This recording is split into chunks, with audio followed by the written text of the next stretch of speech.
The First Amendment is the most widely debated text in the history of the United States. Whether it's free speech or religious freedom, there is no shortage of opinions on what the founders intended. Free speech absolutists believe anything goes, including hateful rhetoric meant to incite violence, while others think religious freedom means to keep the government from interfering with religious practice, but not to restrict religion from governing. The religious freedom aspect is the one most confused in interpretation, despite it providing the most clarity in text and history.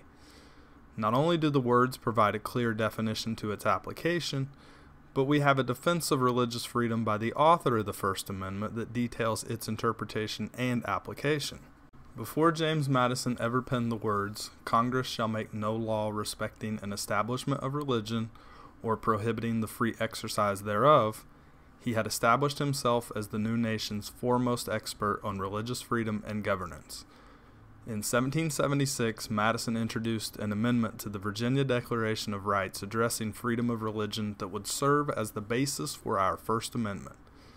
He stated that religion, or the duty which we owe to our Creator, and the manner of discharging it, can be directed only by reason and conviction, not by force or violence, and therefore that all men are equally entitled to enjoy the free exercise of religion according to the dictates of conscience, unpunished and unrestrained by the magistrate, meaning that belief in religion is not something that can be forced, but something that each person must decide for themselves. Before Madison could write the Bill of Rights and stake his claim as the father of the Constitution, he was tasked with defending the Religious Freedom Amendment he had penned for Virginia. On December 24, 1784, Patrick Henry introduced a bill establishing a provision for teachers of the Christian religion. Legislation meant to regulate certain religious beliefs, as well as provide ministerial taxes to support churches, and hopefully stop more from closing their doors. Church attendance had been declining for years as people found horse races and cockfights more interesting than church. With this realization, Henry sought to force his ideas of Christianity on the state of Virginia, while Madison used this opportunity to expound on the ideas of religious freedom, 6 years before he ever wrote the Bill of Rights. In his response to Patrick Henry, Madison wrote his Memorial and Remonstrance detailing 15 points that addresses the harms caused by allowing the government to sponsor religious views. The first point reiterates the Virginia Religious Freedom Amendment. Before we hold it for a fundamental and undeniable truth that religion, or the duty which we owe to our Creator, and the manner of discharging it, can be directed only by reason and conviction, not by force or violence. Going on to say, every man must be left to the conviction and conscience of every man, and it is the right of every man to exercise it as they may dictate.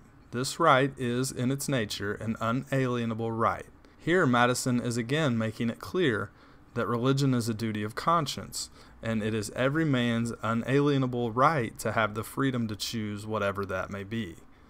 He explains why this right is unalienable. It is unalienable because the opinions of men, depending only on the evidence contemplated by their own minds, cannot follow the dictates of other men. It is unalienable also because what is here a right towards men is a duty towards the Creator. Here he calls upon his own Christian belief to reinforce that God would not have them make any belief compulsory. In his second point, Madison alludes to the esoteric nature of religious belief and its inability to form a consensus at any level, while being even more problematic when under the control of a legislative body. He stated, "Because if religion be exempt from the authority of the society at large, still less can it be subject to that of the legislative body.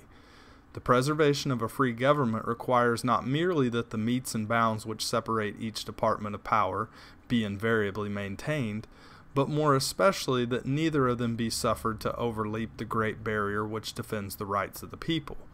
Again, Madison references the individual's rights over the governing body. Madison uses his third point to highlight the slippery slope of allowing religion to establish itself alongside the government. Who does not see that the same authority which can establish Christianity in exclusion of all other religions may establish with the same ease any particular sect of Christians, in exclusion of all other sects.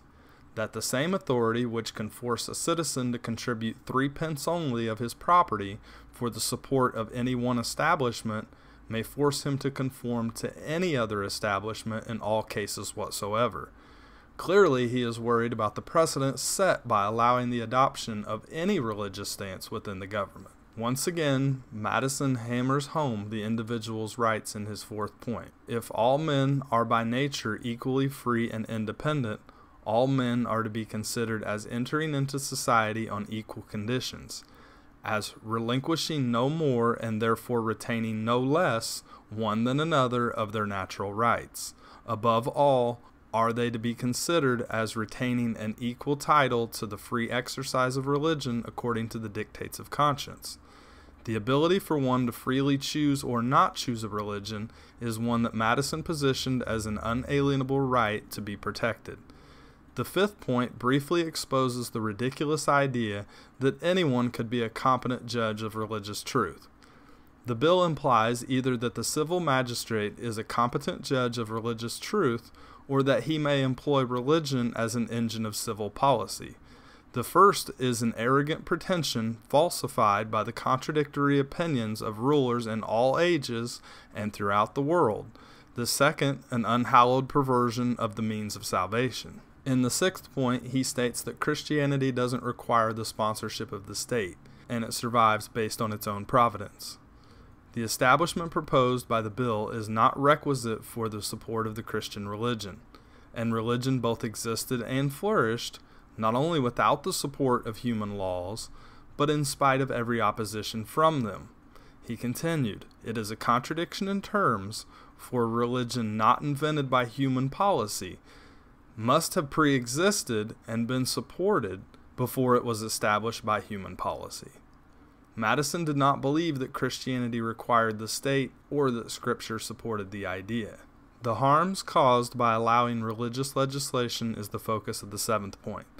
Experience witnesseth that ecclesiastical establishments, instead of maintaining the purity and efficacy of religion, have had a contrary operation. During almost 15 centuries has the legal establishment of Christianity been on trial. What have been its fruits?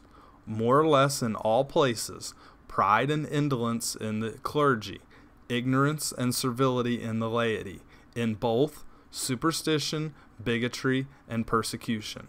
Madison was an educated man that knew the history of governing from the church, and he wanted to avoid any opportunity for the government to be used as a tool for bigots to persecute others. Point 8 says, the establishment of the government is not dependent on the church, and warns against a spiritual tyranny that results from ecclesiastical establishments within civil government. The establishment in question is not necessary for the support of civil government. What influence, in fact, have ecclesiastical establishments had on civil society? In some instances, they have been seen to erect a spiritual tyranny on the ruins of the civil authority. While point 9 labels the act as a symbol of persecution to immigrants and an affront to the equal standing of citizens, while being a path to intolerance. Instead of holding forth an asylum to be persecuted, it is itself a signal of persecution. It degrades from the equal rank of citizens all those whose opinions in religion do not bend to those of the legislative authority. The one is the first step, the other the last in the career of intolerance. Again, Madison calls on violence and division brought in his 11th point, because it will destroy that moderation and harmony which the forbearance of our laws to intermeddle with religion has produced among its several sects. Torrents of blood have been spilt in the Old World by vain attempts of the secular arm to extinguish religious discord by proscribing all difference in religious opinion.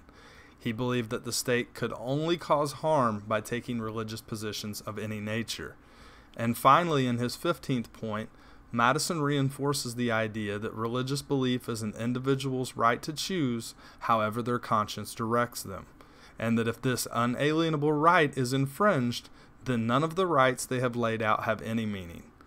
The equal right of every citizen to the free exercise of his religion, according to the dictates of his conscience, is held by the same tenure with all other rights. If we recur to its origin, it is equally the gift of nature. If we weigh its importance, it cannot be less dear to us. If we consult the declaration of those rights which pertain to the good people of Virginia as the basis and foundation of government, it is enumerated with equal solemnity, or rather studied emphasis. Either then we must say that the will of the legislature is the only measure of their authority, and that in the plenitude of this authority they may sweep away all our fundamental rights, or that they are bound to leave this particular right untouched and sacred. After the circulation of Madison's Memorial and Remonstrance, the bill by Patrick Henry to establish a provision for teachers of the Christian religion was defeated. This set the stage for Madison writing much of the Constitution, including the Bill of Rights containing the First Amendment.